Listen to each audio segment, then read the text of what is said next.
কি দিন আইলো রে ভাই, যাদের চরিত্রই ভালো না তারাই আমার চরিত্র নিয়ে বলে কথা, পিছনে পিছনে কথা বলে কি লাভ রে ভাই? সামনে এসে যদি পারো, সাহস থাকে এসে কথা বলো না। এমন করে মানুষের সহায়তা করব আমি যদি মরে যাই, এই মানুষগুলো মনে রাখবে আমার কথা।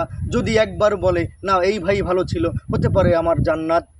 একটা কথা মনে রাখবেন, মানুষের পিছে না লেগে আমরা সব সময় নিজেকে ভালোবাসি এবং নিজে কিভাবে উঠব এবং প্রচেষ্টা করব সেই জিনিসগুলো ভেবে নিই।